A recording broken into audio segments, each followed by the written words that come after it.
Hey everyone, Dr. Harmon here. Today I'm going to be discussing post-operative instructions after nose surgery or rhinoplasty surgery. And again, these instructions and more are located in the packet that you were provided preoperatively prior to your surgery.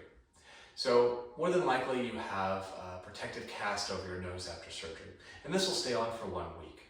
Now don't be surprised as days go by that the cast and the tape under the cast will loosen as you develop natural oils in your nose. And if the cast falls off around day 6 after surgery, that's okay. You can leave it off and then come in for your post-operative visit. However, if it falls off sooner, please call the office at 513-813-1400.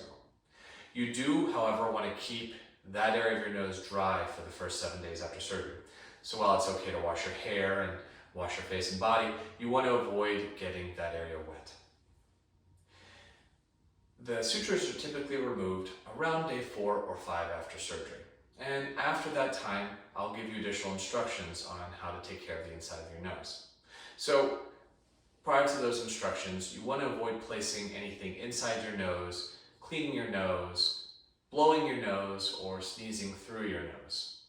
In fact, for the first 4 weeks after surgery, you want to avoid blowing your nose and you want to avoid sneezing through your nose. Instead, sneeze through your mouth.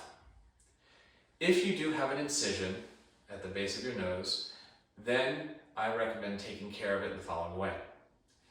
You want to take half-strength hydrogen peroxide, which means cup, 1/2 water, 1/2 hydrogen peroxide, and dip a Q-tip inside and roll that Q-tip along the incision in areas where you see dried crust or dried blood.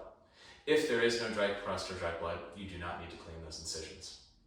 And any incisions on the inside of your nose should be left alone until given additional instructions by me.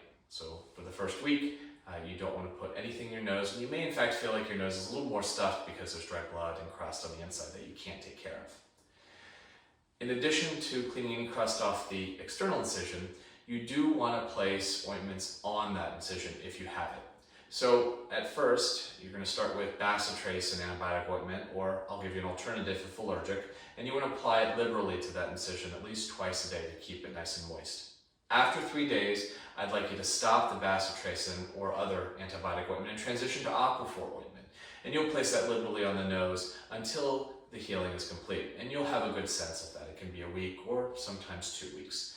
After that, I'll provide you additional instructions on how to take care of the incision, and it will include placement of silicone-based scar gels on that incision until it's completely healed and faded away.